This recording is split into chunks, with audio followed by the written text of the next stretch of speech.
Discuss करना है कि हम क्या क्या पढ़ेंगे, कैसे पढ़ना है, हमें क्या चीज़ें करनी और क्या नहीं करनी और टाइम कैसे मैनेज करें। मैक्सिमम बच्चे यही रहते हैं कि टाइम मैनेज नहीं हो पा रहा है सर, ये कोचिंग पढ़ते हैं तो स्कूल छूट जाता है, स्कूल पढ़ते हैं तो कोचिंग छूट जा रहा है। ये सारी चीज़ें कैसे हैंडल करनी है, ये सारी बात। अगर आप 40-50 क्वेश्चन करके आप स्कूल की तरफ जा रहे हो या कॉम्पिटिशन की तरफ जा रहे हो तो मत जाओ। उससे तो आपको डर रहता है, वहाँ तो डर वाली फेज होती है। वो फेज कब खुलेगा? जब आपके 100-150 क्वेश्चन से ऊपर चलना शुरू करोगे। और ये 100-150 क्वेश्चन कैसे होते हैं? जब आपकी सेल्फ स्टडी के आवर्स बहुत बढ़िया हो। नहीं है, अगर तुम्हें गैजेट लेना है तो ईमानदारी से बोल के लो कि मुझे खेलना है, मैं इतनी देर खेलूंगा, इसमें वीडियो देखूंगा, जो करूंगा।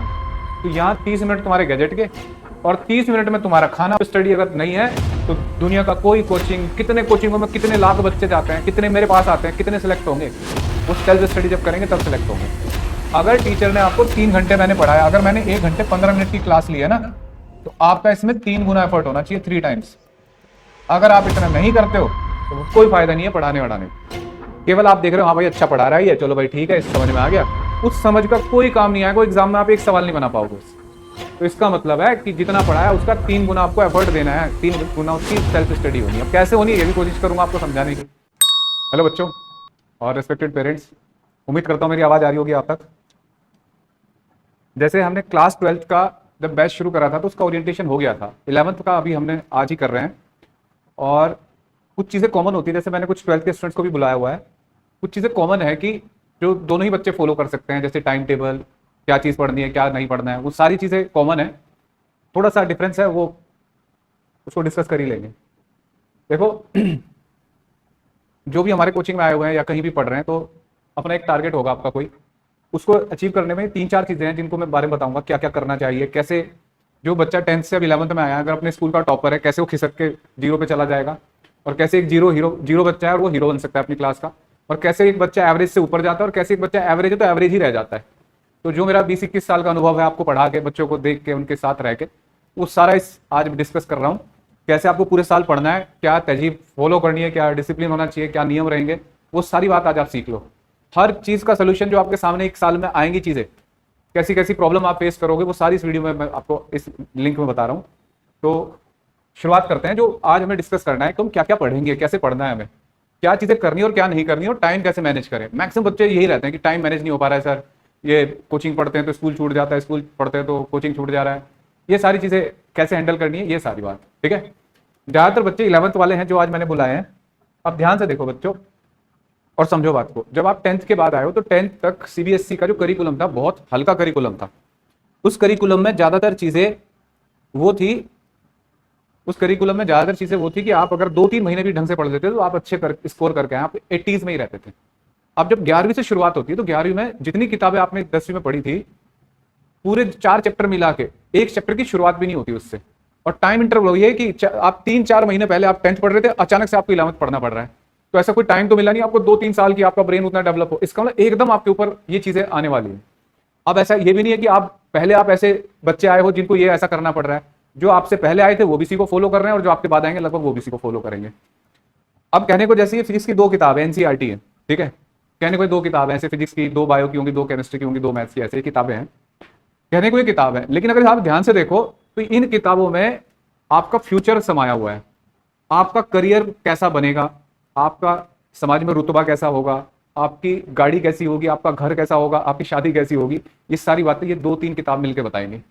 और इन किताबों में आपने कितना इनसे कंटेंट लिया ये बात मायने रखती है। कौन आपको पढ़ाता था, किस स्कूल में पढ़ते थे आप, किस कोचिंग में पढ़ते थे, आपने इस बात को कोई पूछने वाला नहीं है। आपने इन 2 साल में क्या करा, कौन से कॉलेज में एडमिशन लिया आपने, 12वीं पास कितने स्कोर करी, 10वीं 11वीं, जो 11वीं से 12वीं तक का जो 2 साल का इंटरवल था उसमें आपने कितनी मेहनत करके सिलेक्शन लिया, ये बात पूछी जाएगी। और यही आपके हमेशा फ्यूचर में वही आपका प्रेजेंट रहेगा। अब अगर हम सब्जेक्ट वाइज बात करें तो हर सब्जेक्ट की अपनी एक रिक्वायरमेंट होती है। हमारे सब्जेक्ट की रिक्वायरमेंट है कि हमें कितना कंटेंट पढ़ना है, क्या क्या चीजें कब करनी है और किस में से कितना पढ़ना है। जैसे अगर हम फिजिक्स की बात करें, पहले तो अपना टारगेट डिसाइड करो।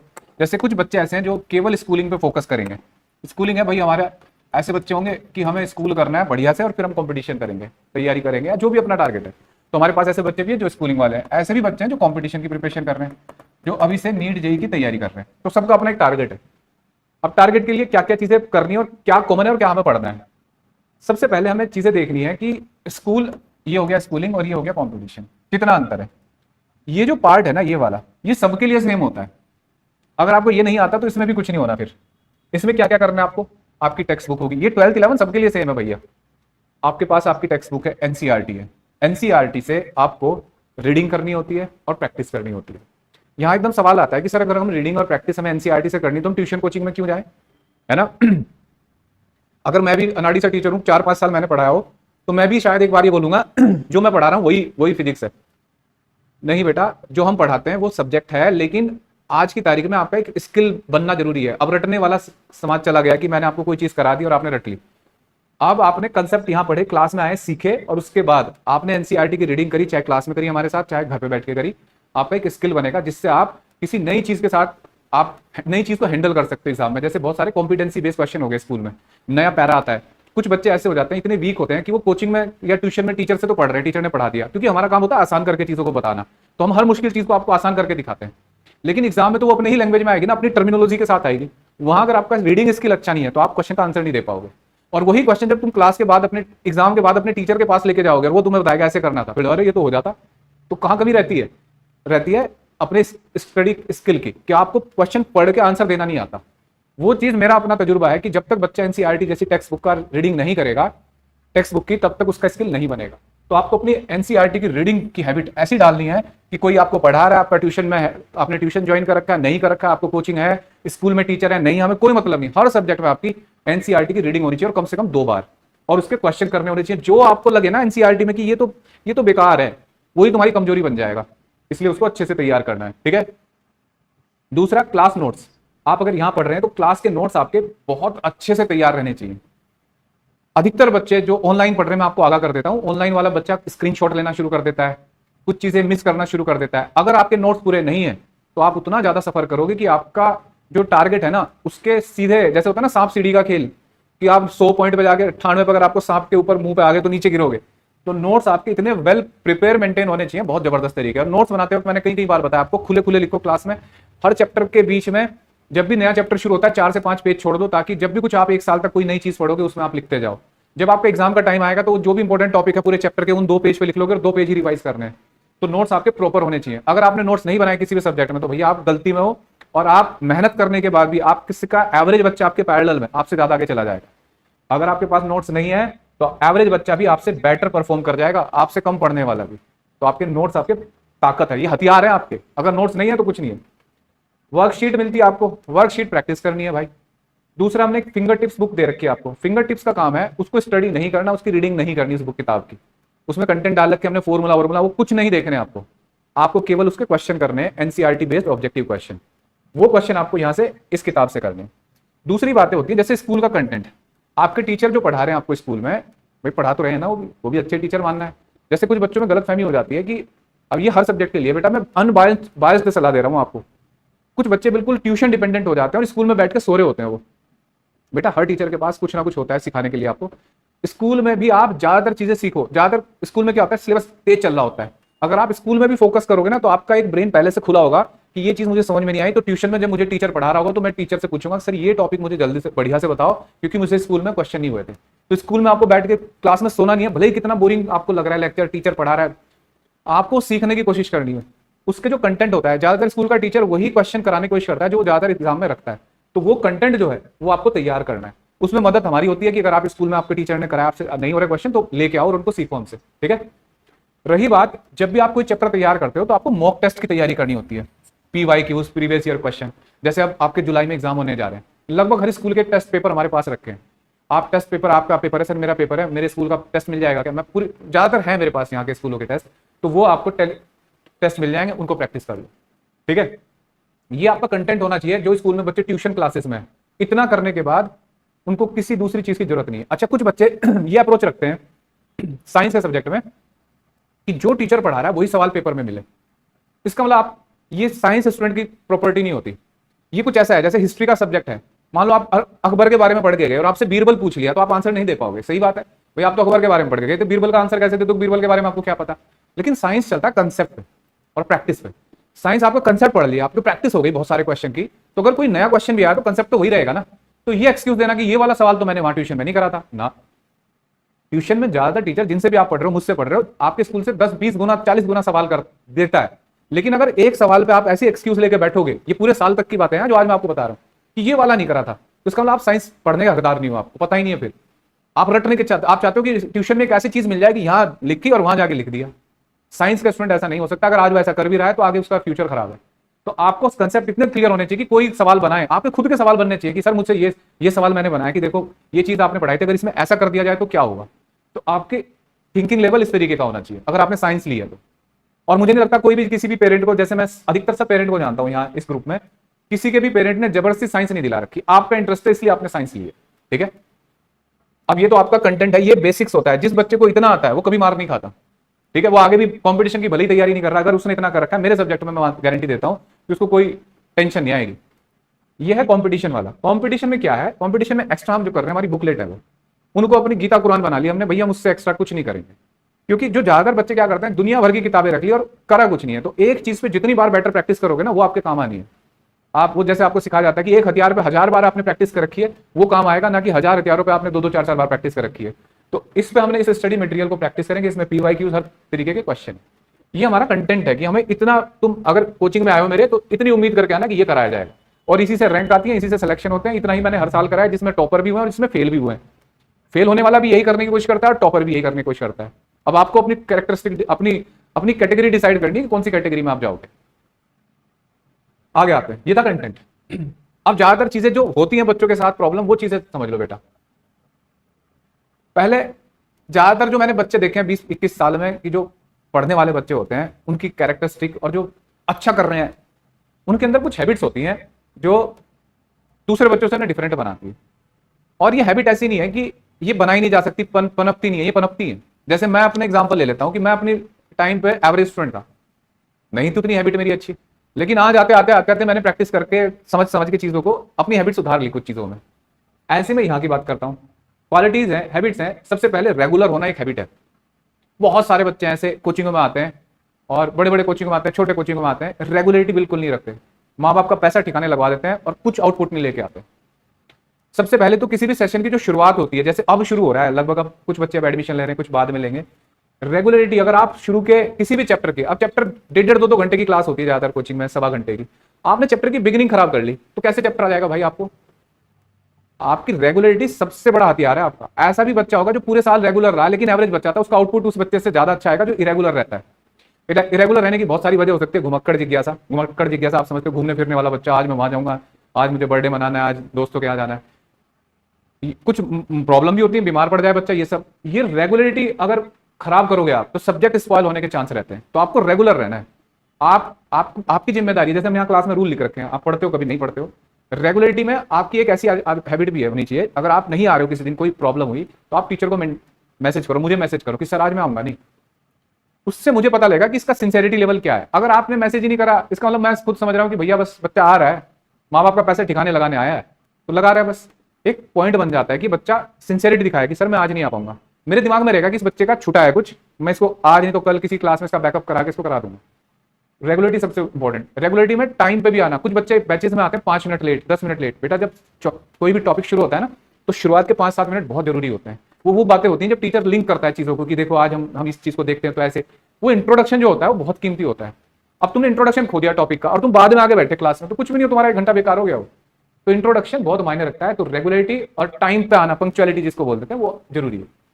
दूसरी बात, भैया हम कोचिंग वाले, हमारे पास कोई भी बच्चा आएगा तो हम कभी नहीं कहेंगे कि हम सिलेक्शन नहीं करा सकते। कोई भी नहीं कहता, हम भी नहीं कहते। वैसे हाँ, मैं थोड़ा सा बोल देता हूं कि भैया हमने लिख भी रखा है अपने स्लोगन में कि सपने दिखाते नहीं है, पूरा करा सकते हैं। जब तक आपके अंदर ये हैबिट नहीं है ना सेल्फ स्टडी की, दुनिया की कोई ताकत, भगवान भी आ गए ना तुम्हें पढ़ाने, तो भी सिलेक्शन नहीं होगा तुम्हारा, तब भी तुम पास नहीं होगे। सेल्फ स्टडी की हैबिट बहुत ज्यादा जरूरी है, और उतनी ही जरूरी है जितना, मतलब अगर मैं इसे 100 नंबर कहूं, तुम्हारे एग्जाम में 100 नंबर आने हैं, 100 का अगर कोई पैरामीटर है, तो उसमें जो तुम्हारे एफर्ट है वो 80% है सेल्फ स्टडी के। ये जो कोचिंग पेरेंट्स जो तुम्हें फैसिलिटी दे रहे हैं और कोचिंग तक तुम आए मेरे पास तक, वो केवल 20% में सिमट जाता है। सेल्फ स्टडी बहुत बड़ी ताकत है। अगर ये सेल्फ स्टडी की ताकत नहीं है तुम्हारे पास, तो भाई पूरा खतरे में ही रहोगे। आज नहीं कल, कल नहीं परसों, टेंशन ही टेंशन है। सेल्फ स्टडी अगर नहीं है तो दुनिया का कोई कोचिंग, कितने कोचिंगों में कितने लाख बच्चे जाते हैं, कितने मेरे पास आते हैं, कितने सिलेक्ट होंगे? वो सेल्फ स्टडी जब करेंगे तब सिलेक्ट होंगे। अगर टीचर ने आपको 3 घंटे मैंने पढ़ाया, अगर मैंने 1 घंटे 15 मिनट की क्लास ली है ना, तो आपका इसमें 3 गुना एफर्ट होना चाहिए, 3 टाइम्स। अगर आप इतना नहीं करते हो तो कोई फायदा नहीं है पढ़ाने वढ़ाने का। केवल आप देख रहे हो हाँ भाई अच्छा पढ़ा रहा है, चलो भाई ठीक है, इस समझ में आ गया, उस समझ का कोई काम नहीं आएगा, एग्जाम में आप एक सवाल नहीं बना पाओगे। तो इसका मतलब है कि जितना पढ़ाया उसका 3 गुना आपको एफर्ट देना है, 3 गुना उसकी सेल्फ स्टडी होनी है। अब कैसे होनी है ये भी कोशिश करूंगा आपको समझाने की। ये 3 4 वर्ड है, देखो सेल्फ से शुरू होते हैं। दुनिया में अगर कोई सफल हुआ है ना तो वो सेल्फ से ही सफल हुआ है। सेल्फ डिसिप्लिन, आपकी खुद की आदतें अच्छी होनी चाहिए। आपको कोई समझाए कि बेटा क्लास में चुप बैठो, कितनी बार समझाएगा टीचर आपको क्लास में चुप बैठो, बेटा शोर नहीं बचाते, बेटा शैतानी नहीं करते, बेटा ये नहीं करते, ये सब समाज है कहेगा, तुम्हें सब कहेंगे, माँ बाप भी कहेंगे, हम भी कहेंगे। जिन बच्चों को बार बार कहा जाता है तो उनको वैसे भी आस पार जाती है बातें। जब तक आपको खुद रियलाइज नहीं होना कि मुझे खुद सेल्फ डिसिप्लिन नहीं होना, मुझे जल्दी खुद उठना है, मैं खुद तैयार होऊंगा कोचिंग के लिए, मुझे मम्मी पापा ना बोले मेरा बैग कहाँ रखा है, मैं अपने आप तैयार हूँ, अपने आप उठूँ, अपने आप सोने का टाइम हो, मेरा शेड्यूल मुझे पता हो, ना कि मुझे माँ बाप बताएं कि बेटा तेरा शेड्यूल ये है, तब तक आप उस लाइन पे नहीं हो, उस पैरामीटर पे नहीं जा रहे हो जहां जाना चाहिए आपको। सेल्फ मोटिवेटेड, आपको बार बार मोटिवेशन करना पड़ता है। तो भैया रील्स देख रहे हैं मोटिवेशन के लिए, सेल्फ मोटिवेशन होता है। मोटिवेशन होता है कि मेरा टारगेट जीवन में ये है, मुझे ये करना है, उसके लिए मुझे मोटिवेशन की जरूरत नहीं है कि बार बार मुझे रोज समझाया जाएगा कि डॉक्टर बन तू और तू इंजीनियर बन, तुझे ये करना है वो करना है। आपका टारगेट है, आप उसके लिए मोटिवेट रहो। अच्छी किताबें पढ़ो, अच्छी वीडियो देखी, चलो मैं मान लेता हूँ ये वीडियो, अच्छी किताबें मोटिवेट करती हैं, पॉजिटिव एनर्जी भरती हैं। लेकिन ये पॉजिटिव एनर्जी तब तक है जब तक आपके तभी काम करेंगे जब आपका कोई टारगेट है लाइफ में। आपका कोई टारगेट नहीं है, आप देखते रहो पूरे दिन वीडियो। वो रिक्शा वाला बैठा है नीचे, रिक्शा वाला पूरे दिन वीडियो देखता है, वो ये पान वाला हमारे बराबर में पूरे दिन, वो 4 5 टीचर है जिनकी मोटिवेशनल वीडियो है, वो पूरे दिन देखता है बैठ के, क्या कर लेगा, है टारगेट कुछ नहीं, बस वो टाइम पास देखता है, सुनने में अच्छी लगती है वीडियो। तो जब तक आपका टारगेट नहीं है तब तक आपको कोई मोटिवेट नहीं कर सकता, ना मैं कर सकता, ना तुम्हारे माता पिता, कोई नहीं कर सकता भैया। जिसका टारगेट है वही मोटिवेट होगा। सेल्फ ओरिएंटेड मतलब आपको खुद ही समझना है चीजें क्या करनी है क्या नहीं करना, आपको कैसे चीजों को इनिशियलाइज करना है। जैसे एक बच्चे को चैप्टर में समझ में नहीं आ रहा है, एक बच्चा आया मेरे पास, सर चैप्टर समझ में नहीं आया मुझे, मैं क्या करूं। ये उसका सेल्फ ओरिएंटेशन की भावना है कि यार कुछ तो करना पड़ेगा। मैं तो नहीं गया ना उसके पास, वो अपने आप आया कि सर मुझे ना ये चैप्टर समझ में नहीं आ रहा, मैं क्या करूं। मैं उसको रास्ता दूंगा। मेरे पास नहीं आया, माता पिता के पास गया कि पापा मुझे कोचिंग में ना ये चीज में प्रॉब्लम आ रही है। इसका मतलब उसे सोचा। अब जिस बच्चे को हम बार बार पूछ रहे हैं बेटा तुझे कोई प्रॉब्लम आ रही है, बेटा कोचिंग में जा रहा है तुझे प्रॉब्लम है कुछ, इसका वो सेल्फ ओरिएंटेड बच्चा नहीं है, वो उसे धक्का देने वाला है। वो ऐसा है जैसे बस बिना इंजन की गाड़ी है, उसे धक्का देते रहो बस, इंजन वाली गाड़ी तो खुद स्टार्ट होगी खुद चलेगी। तो भैया ये कुछ क्वालिटी आपके अंदर होनी चाहिए। दूसरा, अब आ जाओ प्रैक्टिस में। आपकी प्रैक्टिस और टेस्टिंग, ज्यादातर बच्चे पढ़ भी अच्छा लेते हैं, बहुत ज्यादा अच्छा पढ़ते हैं बच्चे, और भैया रेगुलर में सब कुछ है, लेकिन जैसे ही टेस्ट का नाम ले लो तो सास की नानी मरना होता है भैया, डर के बैठ जाएंगे, टेस्ट नहीं है, बहाना बनाएंगे, कुछ भी स्टोरी बनानी है। तो अगर आपकी प्रैक्टिस के बाद टेस्टिंग नहीं है, तो प्रैक्टिस करना हर चीज पे, सवालों पे, एक चैप्टर का टारगेट रखना है हमें। अगर आप स्कूल के टेस्ट, स्कूल की तैयारी कर रहे हो तो 150 सवाल हम स्कूल के लिए मानते हैं बच्चों, ठीक है। आप अगर अभी जुलाई में जाओगे, 3 चैप्टर आपके आ रहे हैं, 4 चैप्टर, तो हर चैप्टर के 150 क्वेश्चन आपकी कॉपी में होने चाहिए। और अगर आप कंपटीशन को क्रैक करने की बात कर रहे हो तो 400 क्वेश्चन पर सब्जेक्ट होने चाहिए। 400 क्वेश्चन के बाद आपको पता लगेगा क्या होना है। कुछ चीजें आपको बताऊं सब्जेक्ट में क्या क्या प्रॉब्लम आएगी, हर सब्जेक्ट में आएगी ये।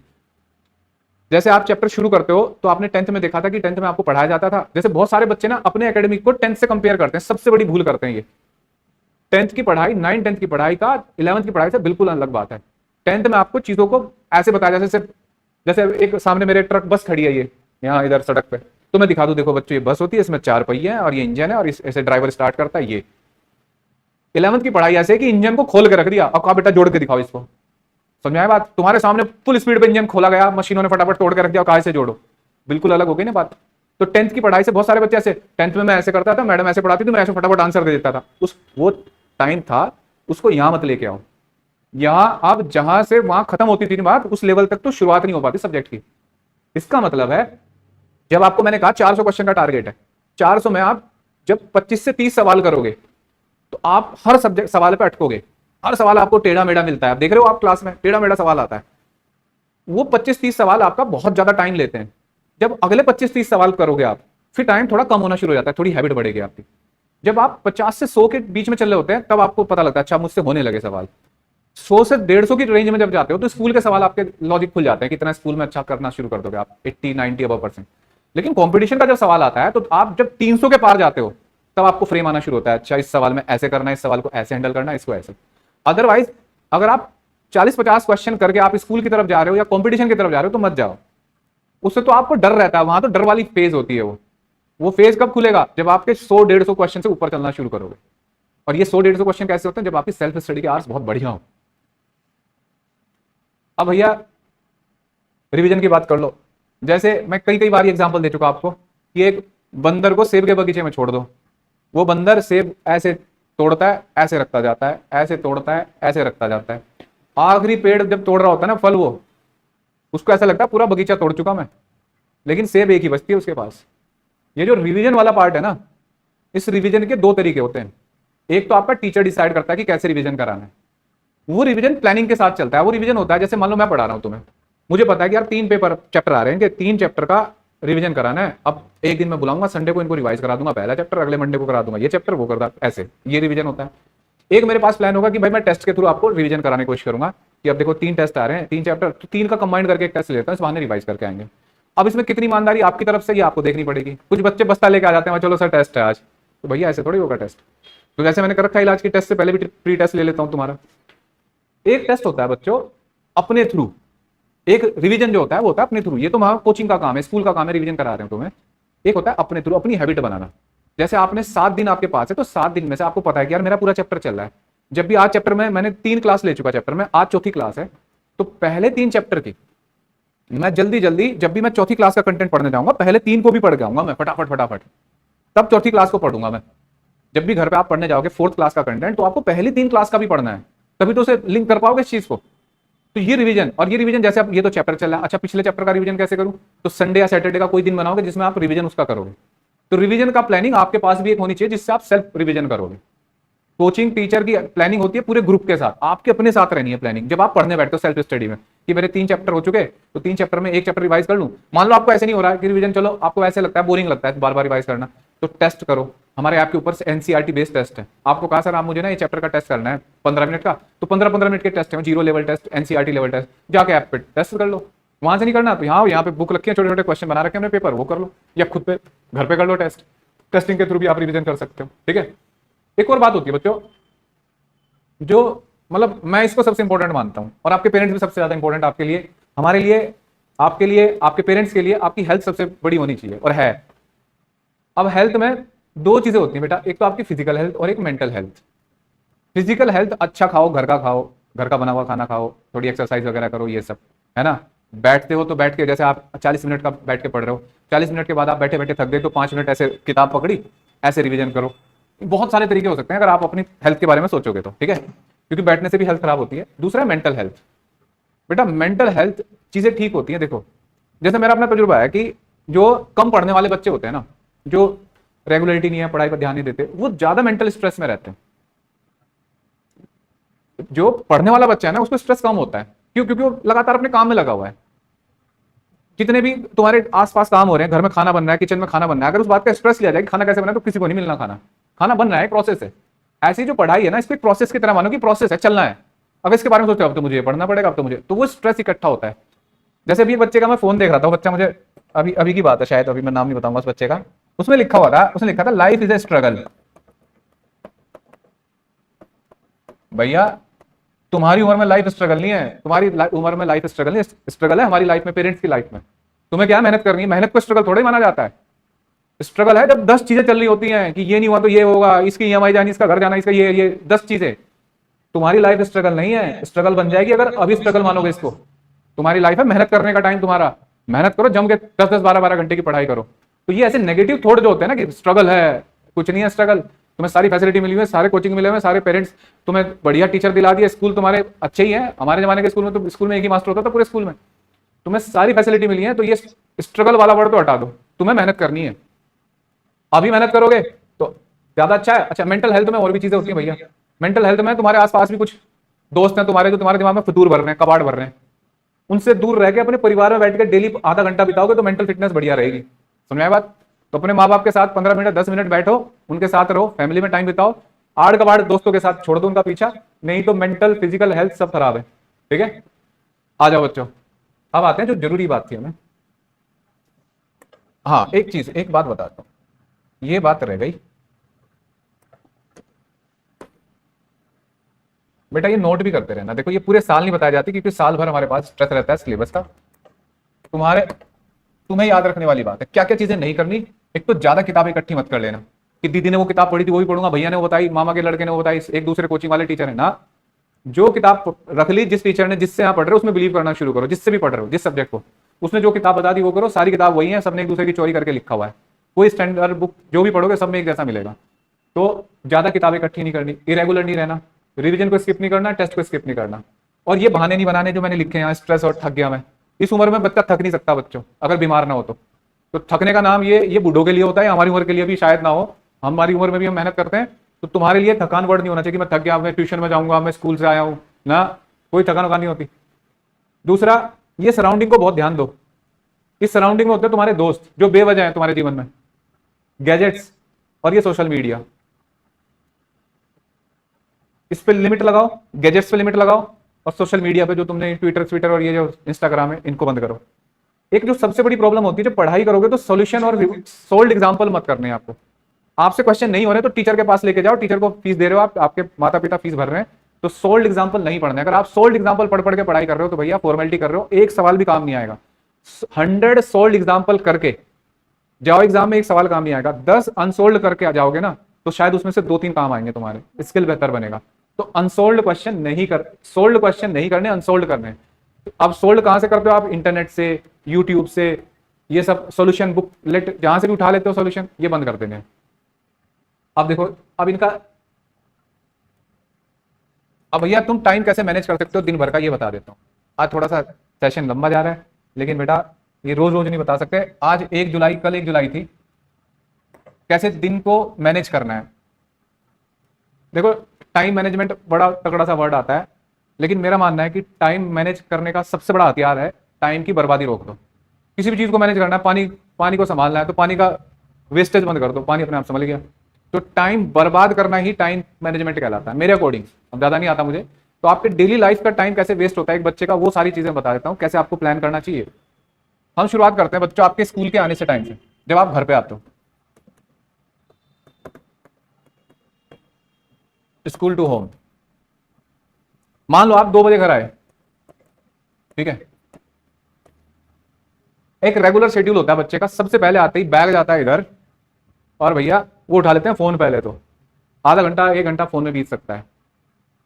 आप आते ही आपके अंदर ये भावना होनी चाहिए कि 2 से मतलब पूरा 1 घंटा आपके पास, 1 घंटे में खाना खाओ आप।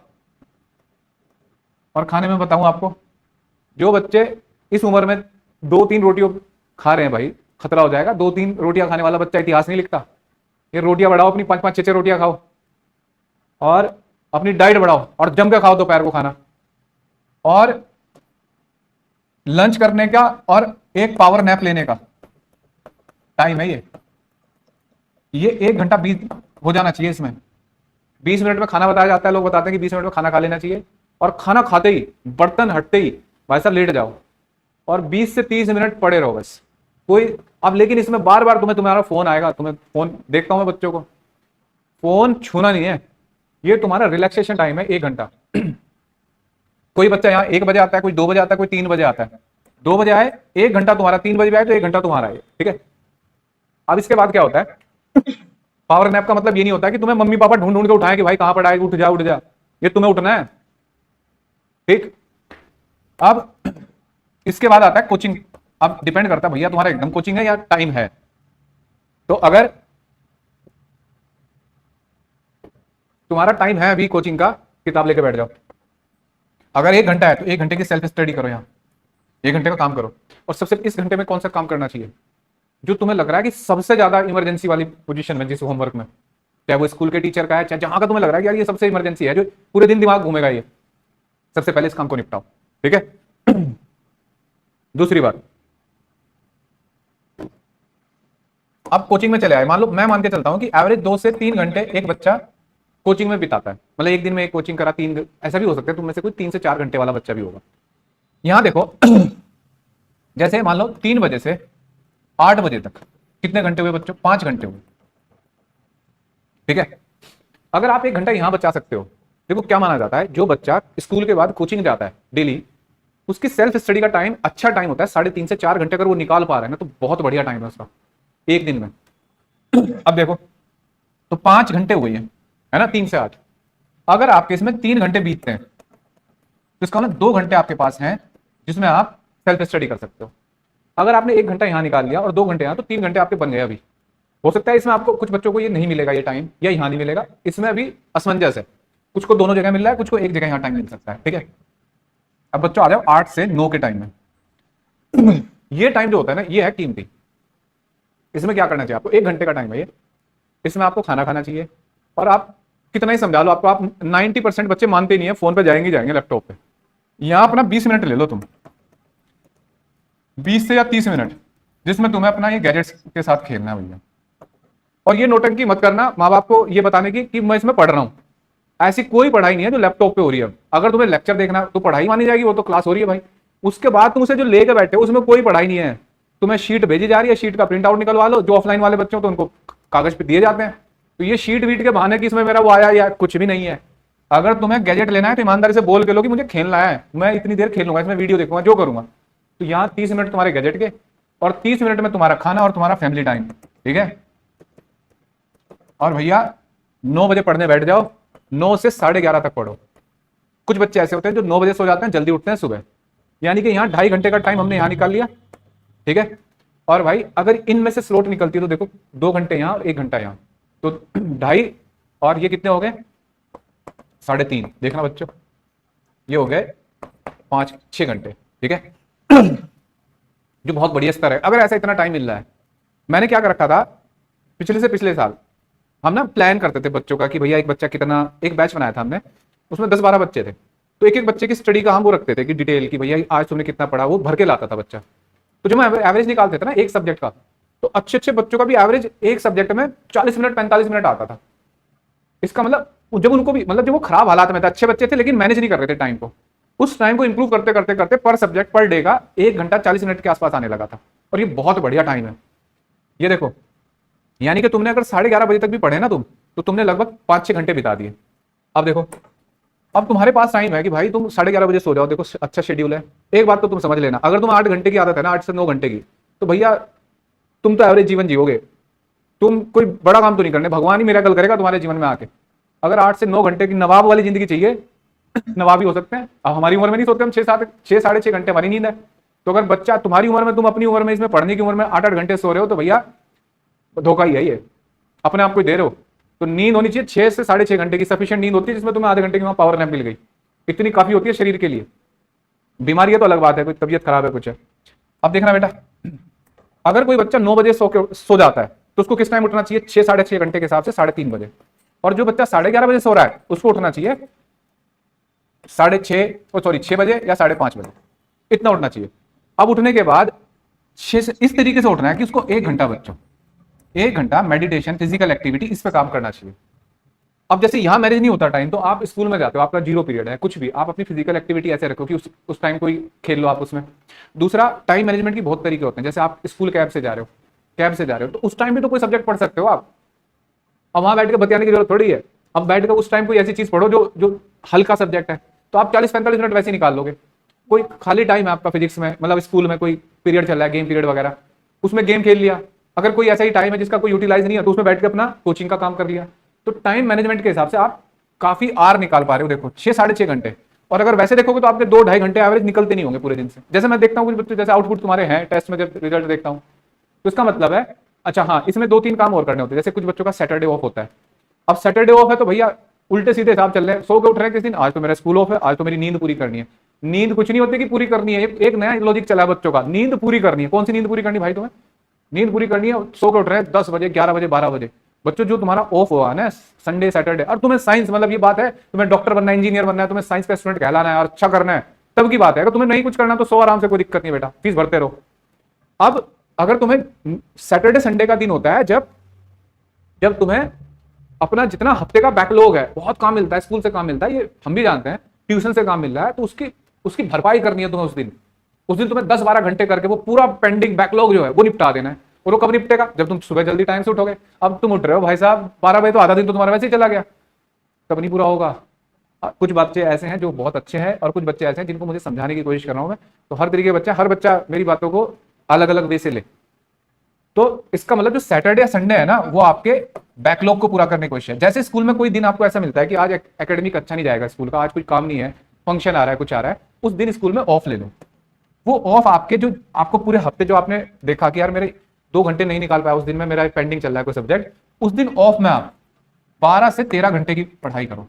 इतनी घंटे की पढ़ाई की जा सकती है, 12 से 13 घंटे पढ़े जा सकते हैं। अगर आप 7 बजे उठते हो, 7 बजे से 8 बजे तक तैयार होते हो, कि छुट्टी वाले दिन की बात कर रहा हूँ, 8 बजे पढ़ने बैठे हो, 8 से 12 तक पढ़ो, बीच में 10-10 मिनट के ब्रेक ले लो, 5-10 मिनट के, 12 बजे से 1 बजे तक आराम करो, फिर 1 से 4 बजे तक पढ़ो, फिर 3 घंटे का स्लॉट है, 4 से 5 फिर रेस्ट करो, फिर 5 से 8 बजे तक पढ़ो, फिर 9 से 11 पढ़ो। ये सारे स्लॉट हैं जिनमें आप 12-13 घंटे पढ़ सकते हो। और ऐसा कोई बच्चा नहीं देखा मैंने 20-21 साल में कि बच्चा पढ़ रहा था जी, थक गया, उसे तो बीमार पड़ गया। पढ़ाई से कोई बीमार नहीं पड़ता, बीमार पड़ते हैं अपनी आदतों से, कि खाना ढंग से नहीं खा रहे हैं, फिजिकल एक्टिविटी नहीं करते, उनसे बीमार पड़ते हैं भैया। और या बीमारी वायरस आया, इन्फेक्शन आया, वो अलग है। पढ़ाई किसी को बीमार नहीं करती, समझाए बात। तो जितना ज्यादा एफर्ट लगा सकते हो लगा सकते हो भाई। मेरा ये प्लान है, मैं ये मान के चलता हूँ कि एक बच्चे को ऐसे पढ़ना चाहिए पूरे साल में, इसी उम्मीद से चलूंगा कि ये बच्चा इस तरीके से पढ़ेगा। मेरी तरफ से आपको जो आप मान सकते हो कि मेरी जो आपको मदद मिलेगी वो सब्जेक्ट को समझाने में, कंसेप्ट बताने में, टेस्ट देने में, रिवाइज कराने में, आपके कंसेप्ट में प्रॉब्लम है, प्रैक्टिस, इन चीजों पे वर्क होगा। लेकिन अगर आपकी सेल्फ स्टडी नहीं है, आप सेल्फ मोटिवेटेड नहीं है, सेल्फ ओरिएंटेड नहीं है, आपको नहीं पता कि आपको क्या करना है, तो भैया फिर सब बेकार है। तो इसलिए पूरा साल आपको अच्छे से पढ़ना है। हाफ ईयरली आएगा जो पहला एग्जाम, उसमें आप पहले क्या थे, 9th-10th में आपका करियर क्या था, आप क्लास के पिछले बच्चे थे, फिसड्डी बच्चे थे, इससे कोई फर्क नहीं पड़ता। बच्चों, खेत पड़ा है, फसल है, वो 50 साल से क्या हो रहा था उससे मतलब नहीं। आज आपने उसमें जुताई करी, अच्छे से बीज डाला तो फसल उगेगी। बिल्कुल वही बात हर साल की होती है। आज इस साल आप बढ़िया करोगे तो इसी साल आपको रिजल्ट दिखाई देगा। पिछले 10 सालों में आप स्कूल के सबसे एवरेज बच्चे थे, बिलोअर बच्चे थे, कोई मतलब नहीं है। आज अगर आप मेहनत करोगे तो आज आपका रिजल्ट आएगा, अगली क्लास में, अगले एग्जाम में आपका बढ़िया आएगा ही आएगा। मैंने कभी ऐसा नहीं देखा कि कोई बच्चा बढ़िया पढ़ा और उसके स्कूल में वो फेल हो रहा है, फिसड्डी है। बढ़िया पढ़ रहा है तो बढ़िया रिजल्ट आएगा। हाँ, बढ़िया बनाने की हैबिट बनाओ, अपनी हर चीज की आदत डालो। ज्यादा बैठने की आदत, चुप रहने की आदत, ये डिवाइसेस है इनसे दूर रहने की आदत, ये आदतें बदलनी शुरू कर दो, आपके नंबर बढ़ने शुरू हो जाएंगे। और अपनी सेहत, और जो मैं बताता हूँ भैया, खाना खाओ, डट के खाओ, ठीक है। कुछ बच्चे बाहर का खाना खाते हैं, अधिकतर बीमार की, सर आज बीमार था बच्चा, आज नहीं आया, बीमार था बच्चा, इन चीज़ों से बचो, ठीक है। तो उम्मीद करता हूँ आज आपको मेरी बातें समझ में आई होंगी। और बच्चों पढ़ाई करो, अब स्कूल खुल गए सबके, जम के मेहनत करो। जहाँ कुछ प्रॉब्लम आए ईमानदार बनो। सबसे एक और बात है, आपको मुझसे प्रॉब्लम है तो पेरेंट्स को बताओ। मुझसे नहीं बता पा रहे क्लास में, यार सर को बता दिया, गुस्सा कर जाएंगे, ऐसा होता नहीं है। लेकिन तुम्हें लगता हो अगर किसी बच्चे को ऐसा, तो अपने पेरेंट्स को बताया कि मुझे ये प्रॉब्लम आ रही। अपनी चीज़ों को शेयर करो पेरेंट्स।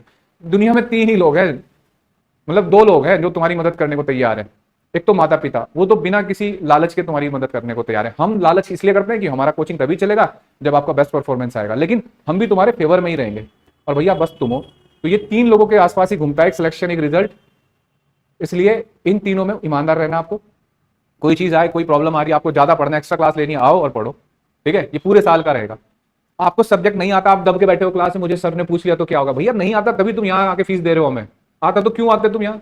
तो तुम यहाँ इसलिए आए हो कि तुम्हें सब्जेक्ट नहीं आता, इसलिए बेशक हो गए। दूसरे बच्चों को क्या हो रहा है, क्या नहीं आ रहा, समझो, हमें मतलब नहीं भैया, हम तो पूछेंगे, 10 बार पूछेंगे हम तो। इस एटीट्यूड के साथ रहो तो कोई दुनिया की ताकत नहीं है तुम्हें बढ़िया ना बनाने दे। लेकिन अगर तुम्हारा एटीट्यूड ही ऐसा है कि क्लास में अपनी एक कुछ बच्चों में एक ईगो सी हो जाती है कि क्लास में अगर पूछ लिया तो सर को पता लग जाएगा इसको आता नहीं है, क्लास में पूछ लिया तो बच्चे हंसेंगे। बेटा, दुनिया में बहुत बड़े काम करोगे तो भी लोग हंस सकते हैं। तो बच्चा क्या हंस रहा है? वैसे तो मेरी क्लास में हिम्मत नहीं है किसी की हंसने की, लेकिन मान लो अगर कोई हंसने की वजह से भी तुम चुप हो तो नहीं चुप रहना, तुम्हें पूछना है। मैक्सिमम अपना तुम्हें टाइम मिला है, ये गोल्डन टाइम है, गोल्डन चांस तो तुम्हें लाइफ भर मिलते हैं। आदमी कभी 20 साल बाद, 50 साल बाद भी सक्सेसफुल हो जाता है किसी काम में, लेकिन ये जो चांस है ना, गोल्डन चांस है रियल में। यहां से जो मौके मिलेंगे, वो मौका ये जो मिला हुआ है कम एफर्ट में ज्यादा। अभी ऐसी 3 किताब है, ठीक, ये 3 किताबें दो दो दो ऐसे करके ही 3 सेट है पीसीबी पीसीएम के। इनसे तुम्हारी जीवन बनने जा रहा है, इससे तुम्हारी लाइफ में मर्सिडीज गाड़ी आएगी, बड़े बड़े बंगले आएंगे। और उन्हीं 3-4 किताबों को छोड़ दो, और उसके अलावा मेहनत करना। 10-10 साल तक मजदूरी मेहनत करके भी वो चीजें नहीं आ सकती जो ये 6-7 किताब ले आएंगी तुम्हारे जीवन में। समझाए बात? तो पढ़ो, और किसी के मोटिवेशन की जरूरत नहीं है, किसी के कुछ नहीं, अपने टारगेट अपने दिमाग में बनाओ और पढ़ाई पर फोकस करो। जहां प्रॉब्लम आ रही है हम तैयार बैठे हैं। Wish you all the best. Good night.